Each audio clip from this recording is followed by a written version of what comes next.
yung aking po daw nararamdaman yung mga allergies ko po dito. Ako rin po may allergy, lalo na pag walang pera. Maganda lagi eh. Allergy.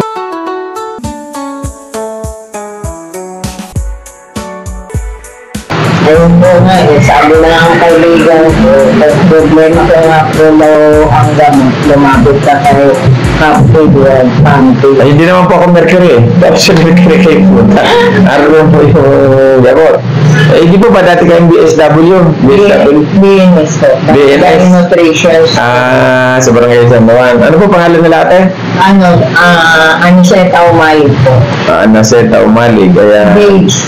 Ang palayo ko po babes. Matagal na kitang laging nakikita eh. Pero sabi ko, nagulat nga ako kanina sa'yo. Dahil sabi ko sa'yo, wala naman akong message na nababasa mula galing sa'yo. At hindi po. Pero ganun pa man po. Sabi ko nga nandito na lang din po kayo. Hindi naman para hindi tulungan. Pero ang totoo lang po, pag hindi po kasi nakapagbigay minsan, hindi po talaga kami tumutulong dahil wala po sa aming budget. Pero ano po ba kailangan natin? Dahil nabanggit nyo kanina, yung inyong gamot, wala naman ako nung hinahanap po ninyo. Kasi nagpa-check up po ako sa Taytay na Jessica ako. Ang binigay nga po sa akin dahil may allergy ako, kahit search po sa Google. Hindi na po kailangan i-section, hindi na po kami, ganun po kami tutulong, wala na po mga kailangan po. Hindi po, yung aking po daw nararamdaman yung mga allergies ko po dito. Ako rin po may allergy, lalo na pag walang pera. Maganda lagi eh. Allergy ko po daw. Masakit pati yung buto. Ibang days ko na po ito na dati po kayong empleyado ng barangay. Ba't hindi po kayo lumapit sa barangay para kayo matulungan? Ba't po kayo mahiya? Talagang pag kailangan pa ng tulong, hindi kailangan kaya. Unang-una, nagservisyo naman kayo. Bakit sa akin, hindi kayo nahiya? Hindi po, kasi alam ko kung tumutulong po talaga kayo. Alam nyo ba tulungin ako, tsaka walang hiyari na ako. Ayan. Sa madaling salita, aking mga pangikot, madaling lapita kasi nga approachable. Ano natin? Madaling kusa tayo lumalapit at hindi tayo kagaya ng iba. Lalo digit sa mga politiko, pagka nanalo na, lalo hindi mo na matausap. Ano natin? Sino ba mayor mo? Sino mayor? Balik sa mayor Jerry. Jerry ka.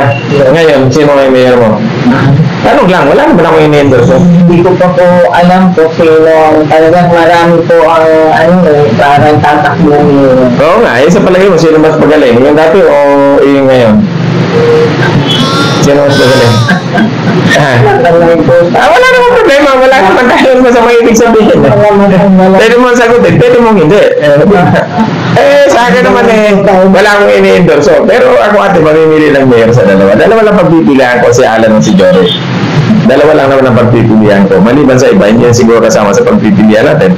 At sa mga tinulungan ko lagi kong sinasabi na kung sino man sana aking endorse, tulungan natin na sana ay maupo bilang mayor para may pagpatuloy kung ano man ang kanyang mga nasimulahan. Kasi parehas naman sila may pagkukulang sa akin, higit na. Sa akin personal na sila yung nangako, pero sa bandang huli, ako kanilang tinarantado. Pareho sila si Alan, si Jory, pareho ako tinarantado ng dalawa. Pero kung gano'n po, kailangan ko mamili sa kanila. Di ba? Gano'n talaga tinarantado nung tayong nakaraan. Ngayon mo, patuloy tayong tinatarantado ng nakakong kasalukuyan. Lahat ang pinangako sa atin. Yan. Tayo diretsyon lang nagsasalita. Lahat ang pinangako sa atin, isa walang natupad. Walang natupad na pinangako sa aking personal. Pero sabi ko nga talagang ganyan ang buhay, gamitan lang. Kaya nga lang tayo ang nagamit, tayo magpapasensya. Tayo magtitiis. Ayan. Sabi nga ng Panginoon, ang tao mapagtiis. Sa bandang huli, makakamit din ang tagumpay. Dahil alam natin na pinapahintulutan ng Panginoon mangyari ang mga bagay niyan. Dahil may purpose ang Diyos. Diba? Pero kailangan kong mamili sa kanilang dalawa. Kaya ako naman, pasensya na kayo. Ako diretsyo lang magsalita. Yung dating nakaraan, si Jory, pinarantado rin ako noon. Diba? Pataas tayong pangakuan, inilaglag tayo ng bandang huli. Ito ngayon, gandi na naman.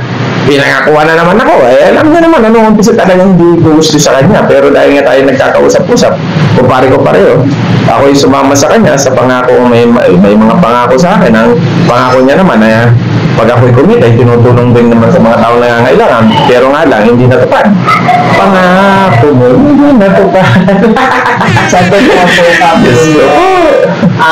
ako po, di ba, Barangay Nutrition School.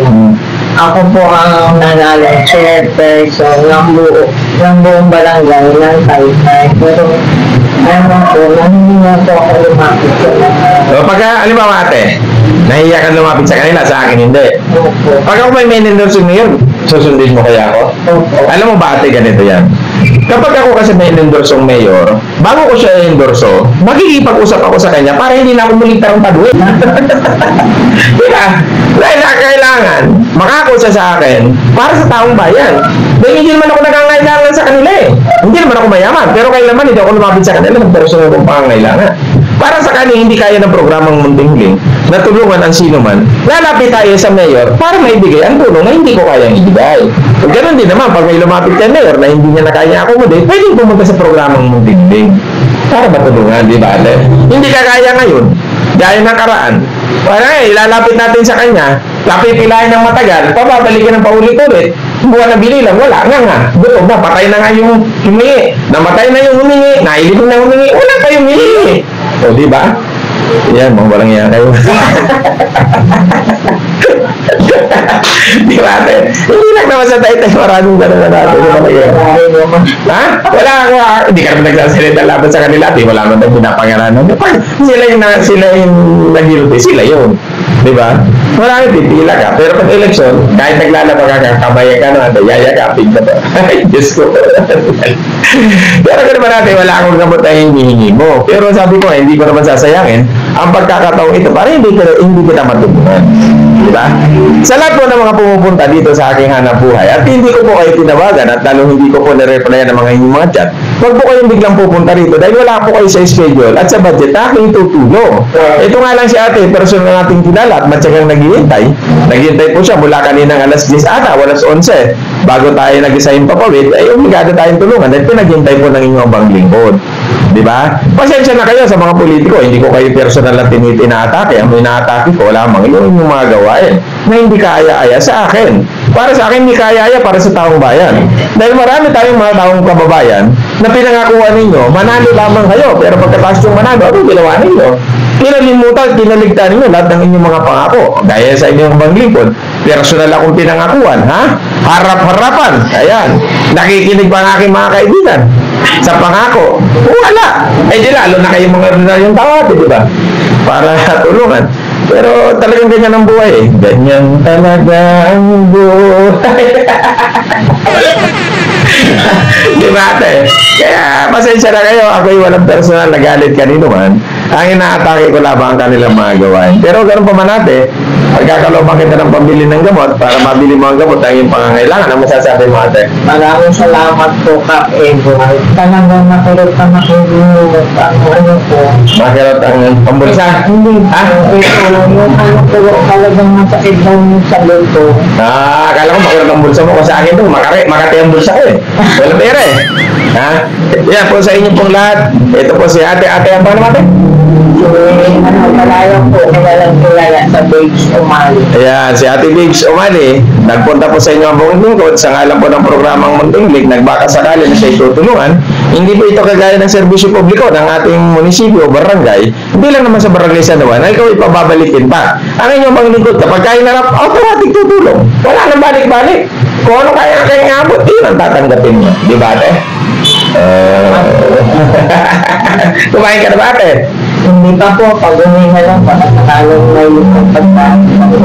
Di bali ate, pag bibigyan kita ng pambili mo ng gamot, ate, yan, sa lahat po ng mga nangangailangan sa programang Munting. Ate, saka lang po ng programa at saka lang po ng pagtulong, magpasensya mo nang iabot ko sa'yo. Sa totoo po, talagang wala ka sa budget ko. Ito po, 1,000.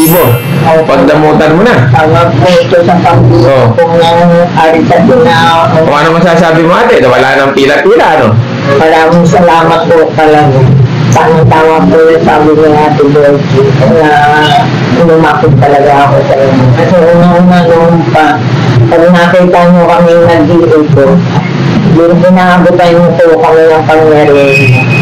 Naugali na natin yan. Lahat naman ng tao, yan na si ate na mismo magsabi. Ang ino maglingkod pag may nakakakita, kilala ko man at hindi. Basta ako yung binati at nakikita kong gusto kong nangangailangan ng pangmerienda. Kung saan ako nag-aabot ate, kahit di ko kakilala. Ayan, nag-aabot tayo ng pangmerienda. Kung ano may tutulong natin, ako yung nagagalak atin at kinikilala niyo po ang aking pagtulong. Muli po sa ngalan po ni Ate Biggs Umali. Ayan, ate, ako'y nagpapasalamat sa inyo dahil sa iyong tiwala sa ating programang Munting Huli. Kaya sa ngayong hapong ito, sana po kayo ay makabili na po ng gamot ang pangangailangan.